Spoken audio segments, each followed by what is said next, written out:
Bienvenue sur ma chaîne où on parle principalement de Guideros. On continue notre platformer. Dans cette vidéo, je veux intégrer le joueur dans mon fichier tiled. C'est parti. Alors, je vais dans tiled et ici. Donc, je vais dans la layer MG, soit ici, et je vais créer une forme. Donc, j'ai le choix entre un rectangle, un point, une ellipse ou un polygone. Je vais choisir une ellipse et je vais dessiner un rond, un cercle dans mon niveau. Alors si je vais dans View, Snapping, j'ai choisi Snap to Fine Grid. Donc ça maintenant, ça sera notre joueur. Notre joueur, on va tout de suite lui donner un nom. Donc le nom, ça sera Player 1. Player 1. Donc il a une forme, il a un nom, mais plus important, c'est qu'il a une position X et une position Y. Si je change ici, la position X et Y, elle change. Donc on va se servir de cette position X et Y pour positionner notre joueur dans le jeu. Si je la mets ici au début, ça va tomber dans le vide, donc ça n'a pas trop de sens. Je vais plutôt le mettre quelque part ici. Comme ça, il va tomber sur le sol au début du jeu. Donc ça, c'était la première étape, c'était vraiment très simple. Ensuite, je vais sauvegarder mon projet tiled et je vais exporter donc les nouvelles données dans Export As et dans Level 1. Mais ce que je vais faire d'abord, je vais bouger les tiled levels. Donc, je le coupe, CTRL Cut, je monte d'un niveau et je le colle ici.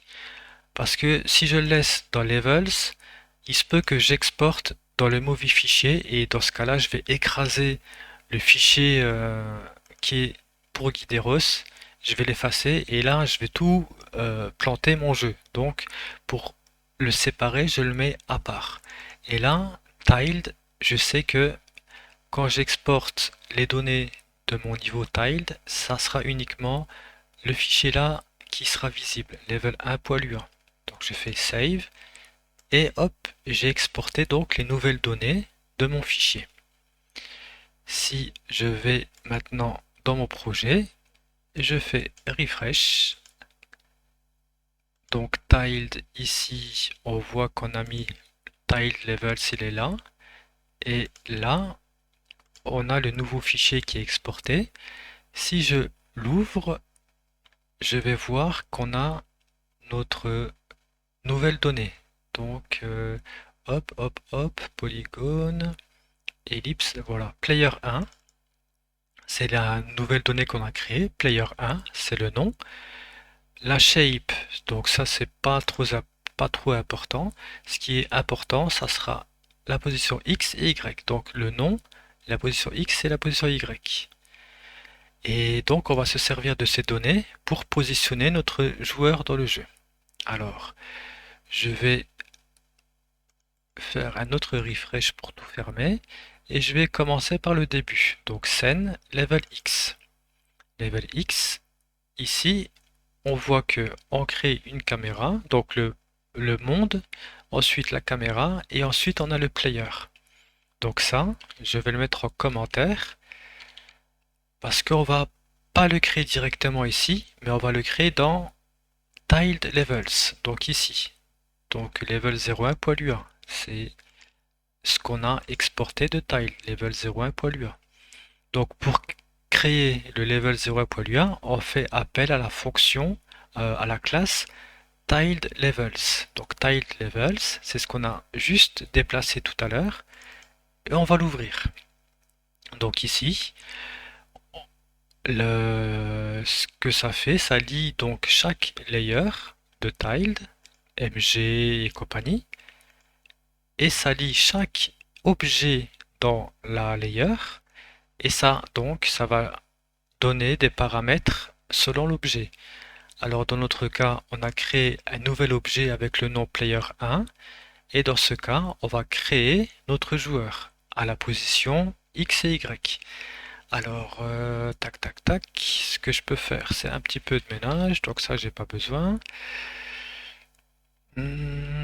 Donc ici, tout ça, je vais le couper. Hop, je le coupe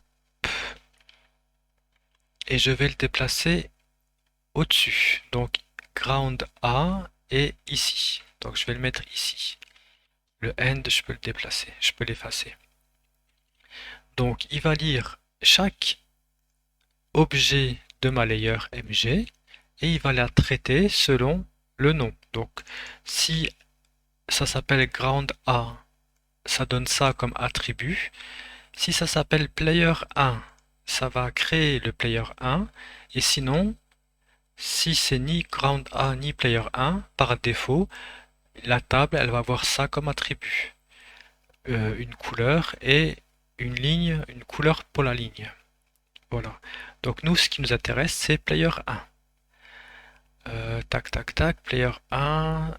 Tout ça, je crois que j'ai pas besoin. Ça, tout ça, je peux le mettre en commentaire. Hop, hop, hop, hop, hop et hop. Voilà. Et ça, je peux garder. La partie là, c'est ce qu'on a récupéré du wiki. Quand on a créé la base du jeu, on s'est basé sur le wiki. Donc si je retourne vite fait, on a été ici et je crois que c'était tiled. Voilà, c'était tiled et build your map, tiled map editor, build your map. Voilà, donc c'était ici, on a récupéré ça et player 1, il était déjà compris dans le code. Donc nous maintenant ce qu'on fait, on adapte à notre besoin de notre jeu. Donc ici, l'object name il va s'appeler player 1, donc ça c'est bien ce qu'on a mis, on a mis player 1, mais par contre on veut pas créer le joueur comme ça, on veut le créer comme on l'a fait ici. Player 1, donc ici, le code là, je peux le copier et je le colle ici.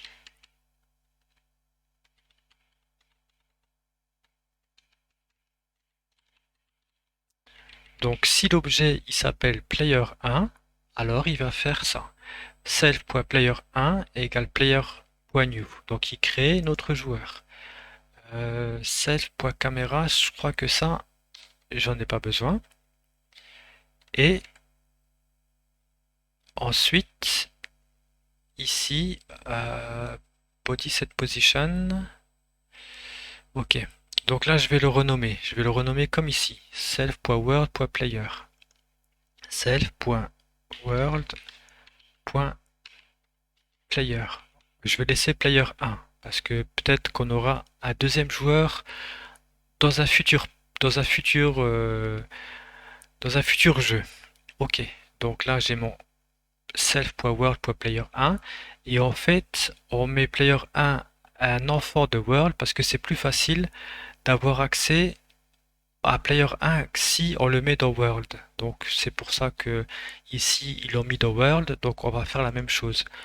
On va dire que player 1 c'est un enfant de world. Il appartient à world. Donc ça c'est le nom du player 1. Player.new ça c'est pour créer notre joueur. Player.new où est-ce qu'il se trouve? Il se trouve graphics, playable et player.lua. Donc c'est notre classe ici. Donc on crée notre joueur. Ensuite, caméra, ça, j'ai pas besoin parce que c'était dans l'ancien code. Ça, je peux aussi l'effacer. Ça, je l'efface. Et maintenant, qu'est-ce que ça fait? Self.word.player 1 .body set position. Donc, on positionne notre joueur selon la position du cercle dans tiled. Donc, ça sera la position 156-176. On va donc le positionner, cette position en X et en Y. Et ensuite, on va ajouter self.word.player, c'est player 1. On l'ajoute au sprite MG. Voilà. Donc c'est tout ce qu'on fait. Si je lance le code, j'ai une erreur. Donc for, donc là, for end. Ok, j'ai oublié de faire un petit peu plus de ménage. Donc for ici, c'est pas besoin. For k in elf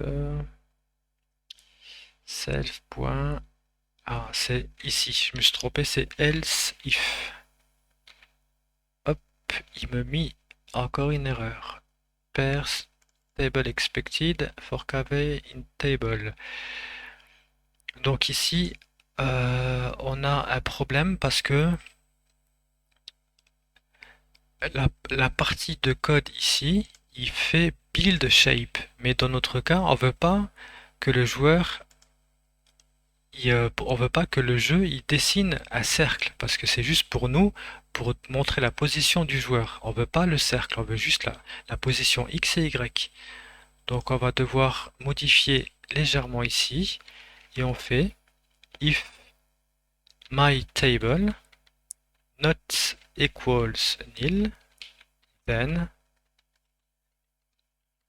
hop, hop, voilà. Donc ici, si c'est ground A, my table, on lui donne des paramètres. Si c'est le joueur, player 1, my table, elle est égale à nil, parce que par défaut, c'est my table égale nil. Et sinon, si c'est pas ground A ou player 1, alors par défaut, on va donner à ma table ces références ici. Une couleur et une ligne de couleur. Non, une couleur pour la ligne. Et ensuite, à partir de la table, on construit des shapes. Donc un cercle, un rectangle, non, oui, un cercle, un rectangle ou un polygone. Mais dans notre cas, player 1, il n'y a pas de shape, donc on ne veut pas qu'il dessine la shape. Alors la table, elle sera nil. Alors ici, on met si la table n'est pas égale à nil, alors on construit une shape. Si c'est égal à nil, on ne fait rien du tout. Donc je vais tester ce que ça donne. Et j'ai des petits bugs. Donc attempt to index field player 1.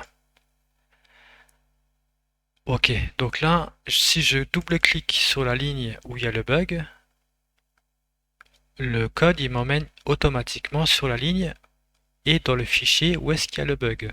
Donc ici self.gcam setFollow player 1.body. Donc ça c'est pas player 1, c'est self.world.player1.body. Si je run, hop, encore un petit bug.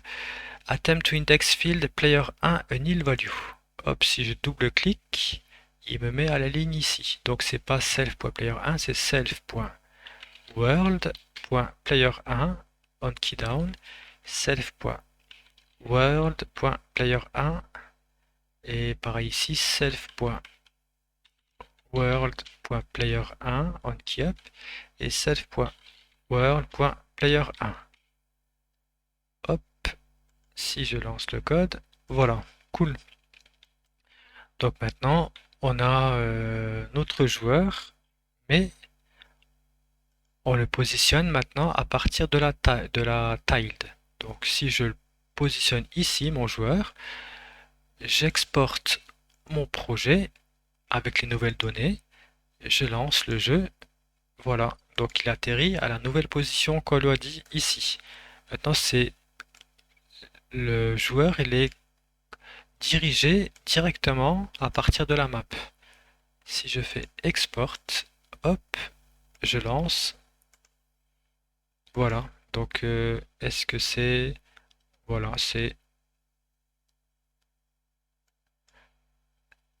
ici. Donc la partie là, voilà, avec le trou, donc c'est bien correct. Je vais m'arrêter ici, hein. On va continuer la prochaine fois en faisant un peu plus de ménage dans la classe du joueur. Voilà. À bientôt pour une prochaine vidéo.